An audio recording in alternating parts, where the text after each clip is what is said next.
گوجری زبان میں اپڈیٹ سنیے۔ کسی بھی ملک یا ریاست میں عدلیہ اور قانون بڑی اہمیت کا حامل ہوئے ہیں۔ جس قدر ملک کو قانون اور عدلیہ انصاف پسند، مضبوط و منظم اور تعصب تو پاک وے گی، اتنو ہی ملک ترقی کرے گا۔ معاشرہ عدل و انصاف کی فضا نہ قائم رکھن واسطے عدالت قائم کی جائیں تاکہ کسی مظلوم کی حق تلفی نہ ہوئے اور ظالم نہ قانون کے مطابق سزا دیتی جائے۔ لیکن بھارت ایک ایسا ملک ہے جس نے اپنے زیر تسلط جموں کشمیر میں اپنا مضمون مقاصد کی تکمیل واسطے عدلیہ نہ ایک ہتھیار کا طور پر استعمال کی ہوا ہے۔ مقبوضہ ریاست جموں کشمیر کا دارالحکومت سری نگر میں ہندوستانی ججوں کی کانفرنس کی میزبانی کشمیر کی زمینی صورتحال وارے عالمی برادری نے گمراہ کرنے کی ایک کوشش ہے۔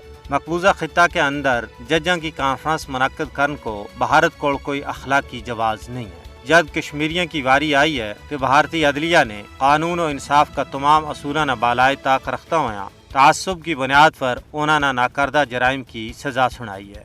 مقبوضہ ریاست جموں کشمیر میں جد بھی مسلمانوں تو متعلق کوئی کیس سامنے آیا ہے تو ہندوستانی ججوں نے ہمیشہ حکومت کو سنگ دیتا ہوا غیر قانونی فیصلہ کیا ہے۔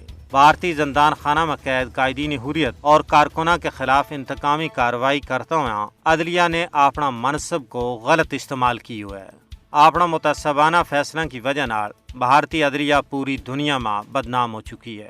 کشمیریوں کے خلاف سنگین جرائم میں بھارتی فوجیوں کا ملوث ہونے تو متعلق سینکڑا مقدمات سالہ سال تو بھارتی عدلیہ میں زیر التوا ہے۔